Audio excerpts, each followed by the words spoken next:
Aquí está mi título de mi disertación. Punto negro. El punto negro. Pero no es negro de punto y banca. Yo no soy quien para dar una disertación sobre el Poder Judicial, porque no soy de la estructura sociopolítica judicial. Pero sí puedo ilustrarles medianamente de lo que es, de lo que debería de ser un Poder Judicial. Para lo cual yo no me voy a extender mucho, solamente les quiero llamar a una reflexión. Somos pocos, pero de los que estamos acá, los pocos somos gente pensante. Y alguien en su barrio, en su comunidad, en su familia puede hacer la diferencia.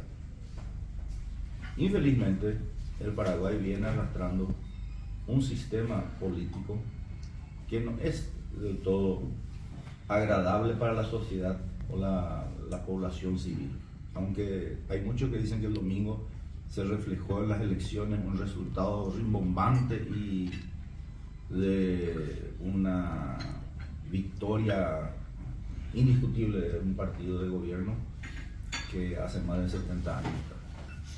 Y no hay peor ciego que aquel ciego que no quiera ver. O como decían los antiguos romanos en latín, nemos turpis studem. Nadie puede ser más torpe que aquel que tropieza con su propia torpeza. Y hoy es un día fatídico, por eso hago esa introducción. Hoy hace un año que lo matan a un fiscal de investigación. Buen día. Quien disfrutando de su luna de miel en Colombia, todos sabemos, fue borrado a mejor mundo. Yo no voy a acusar, pero sí internamente y subjetivamente yo sé quién fue el que le hizo matar. No lo puedo decir, pero sí fue electo senador en esta semana, el domingo justamente. Entonces, a mal entendedor, pocas palabras. Como la justicia colombiana, que tiene también sus descréditos, sin embargo, en menos de 6 meses pudieron tener más de 10 personas detenidas sobre el caso. Y el eslabón final, que es la parte moral, el autor moral hasta ahora no es encontrado. Y el autor moral debe estar aquí dentro de la comunidad. Yo no creo que Becci haya sido un actor internacional, porque él, su trabajo siempre se lo debía aquí a la comunidad paraguaya. ¿Por qué les digo eso? Porque después voy a ir a lo que a mi humilde entender corresponde al Poder Judicial. Estamos en estos momentos como la fábula de la rana. No sé si todos conocen la fábula de la rana. Buenos días. Y me quedé sencilla. Acá en silla.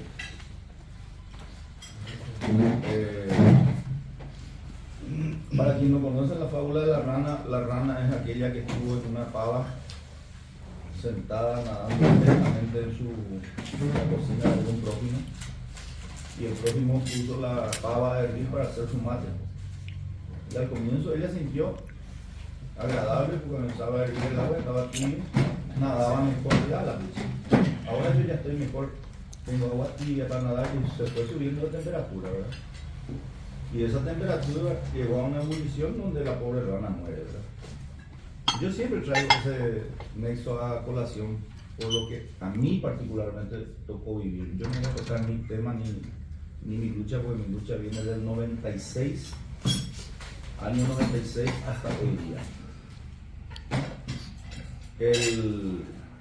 El hecho resaltante de lo que estamos viviendo en estos momentos, yo no sé qué resultado va a tener. Puede ser que se corte en una semana y termine por ahí, o puede ser que esto se repita dentro de 5 años. Pero hay un partido de gobierno que es el Partido Colorado, de quien yo era parte, y estos actores del Partido Colorado evidentemente no se dan cuenta de que alguna vez tienen que hacer un mea culpa y comenzar a cambiar su estructura sociológica y antropológica, porque el paraguayo es un ser que es muy apático y acepta todo, pero en un momento dado realmente reacciona y reacciona mal. Eso se ha visto a través de la historia. El que tuvo oportunidad de pisar alguna vez el Poder Judicial se va a dar cuenta de lo que yo les quiero decir. una estructura que tiene 9 ministros.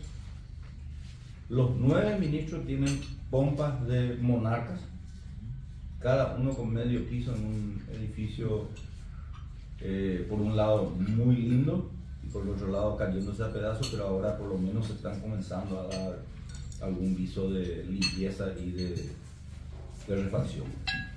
Cada ministro tiene por lo menos un séquito de 30 funcionarios. Sin embargo, la parte de que no funciona el Poder Judicial es justamente la Corte Suprema de Justicia. No son los juzgados, ni tampoco las fiscalías, ni tampoco los juzgados de paz, porque ellos son el eslabón final que solamente repiten lo que ven de arriba. Estructuras que cada ministro tiene 30 o 50 relatores, los cuales tienen cada uno su conchavo. Yo voy a ser grosero también en eso. Ahí puede llegar a haber orgías, pueden haber acciones sexuales de diversos tipos en cualquiera de los despachos, y eso es de antaño hasta hoy día. Hoy día se entrelaza y se confunde también la parte más resaltante de la sociedad mundial, que es el lesbianismo y la homosexualidad. Eso hoy día es un premio prácticamente dentro de toda la estructura judicial. Quien pueda tener esas inclinaciones puede tener un buen cargo. Y yendo a lo más objetivo de lo que es el Poder Judicial, si nosotros miramos y queremos decir, bueno, ¿cómo vamos a solucionar este Poder Judicial? Y es simple, sencillo, se llama institucionalidad. Para comenzar, hay dos instituciones que son las Contraloras, el Consejo de la Magistratura y el Jurado de Enjuiciamiento.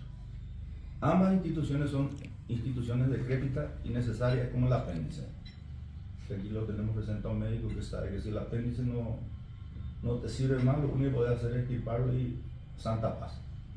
Entonces las dos instituciones están fisionadas por la parte política otra vez, y difícilmente nosotros podamos salir de ese marasmo mientras no nos hagamos, vuelvo al mea culpa, decir, nosotros partido de gobierno somos la mayoría y queremos un país diferente. No es agarrar y cambiar los 100 colorados por 100 liberales, porque tampoco nos funcionó, pero yo creo que se puede hacer una repetición de lo que fue el Pacto de la Moncloa en España. El Pacto de la Moncloa que abarcó todito lo que era la problemática civil de una sociedad española. Y ahora lo están repitiendo otra vez, porque ahora está otra vez en decadencia la sociedad española con todo lo que dejó nuestro querido rey Juan Carlos. Entonces, no es que la sociedad hoy hizo algo bueno y eso perdura en el tiempo. La sociedad tiene que tener esas caídas y esos altibajos para poder recuperarse y hacer una revisión histórica. En el Paraguay se intentó en la época de Guasmoz y se hizo el Pacto de Gobernabilidad, que hasta hoy día perdura medianamente. Entonces, quizás eso se pueda volver a repetir, porque yo les digo, vuelvo a la fábula de la rana.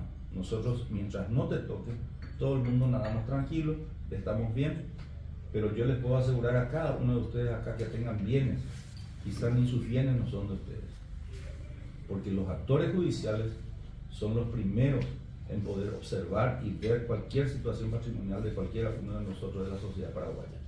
Y no es un dicho nomás. Han habido cientos de miles de casos donde personas han perdido su patrimonio por actores deleznables, digamos, de la sociedad paraguaya, y vienen del brazo político. Y hoy día ya no es la diferencia solamente del Partido Colorado, estamos confundidos de varios partidos políticos que replican y repiten lo que vieron de los anteriores. Llámese Colorado, Liberal, Frente Guazú, LL. Y para cereza de la torta, con lo que ocurrió en la justicia electoral. Si la justicia no funciona, el país no respira. Y la justicia no está funcionando en el Paraguay por los actores propios que tenemos. Y si no comenzamos haciéndole un perfil psicológico a quien va a ser un actor de la justicia paraguaya, llámese fiscal, juez, actuario o cualquier simple funcionario, vamos a seguir teniendo este mal por cientos de miles de años. Porque vos no podés agarrar y meter a un funcionario que hoy día está viviendo prestado y a los 3 años tiene una mansión de 100 millones de guaraníes o $500.000, o vamos a lo más práctico, hagamos una auditoría de todos los funcionarios del Poder Judicial. Ninguno de ellos no tiene condición de demostrar ni siquiera el 10% de su patrimonio.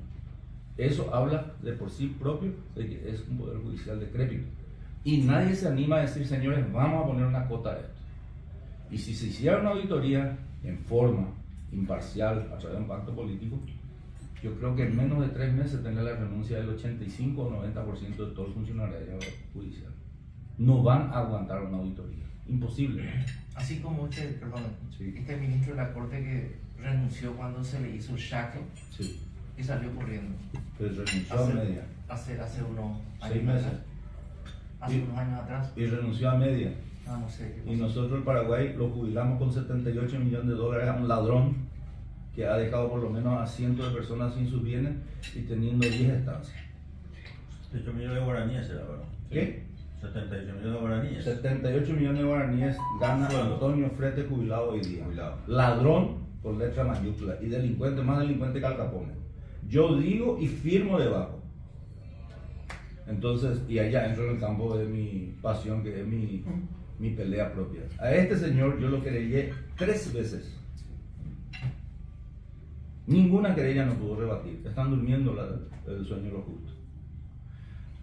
Pero eso soy yo, de entre 100.000 abogados ignorantes, porque la gran mayoría tiene la cartilla de abogado, pero no sabe ni para qué, disculpen la expresión, ni para qué mierda es abogado. Porque si yo voy a ir a lamerle el traste a un tipo ignorante para que me dé un resultado, entonces habla mal de mi persona. Cuando me llaman a mí, y en estos últimos días tuve llamado de una cliente de Estados Unidos, por referencia de un amigo que me llama, y doy el nombre y apellido inclusive, de la sucesión de nuestro finado jugador Roberto Cabañas. Le han robado por lo menos 3 millones de dólares a esta señora. Y me llama y me dice, doctor, yo necesito que usted me vea mi caso. Le dije, señora, yo estoy con muchísimo trabajo, diciéndole entrecomillado que a mí no me interesaba, porque yo sé el problema que se viene, ¿verdad? No importa lo que usted me cobre, doctor. Yo quiero que usted lleve el caso. Le repetí, le dije, yo soy un abogado lento, caro, pero seguro. ¿Usted se va a embarcar conmigo? Sí, señor. Y esta próxima semana me envía su poder.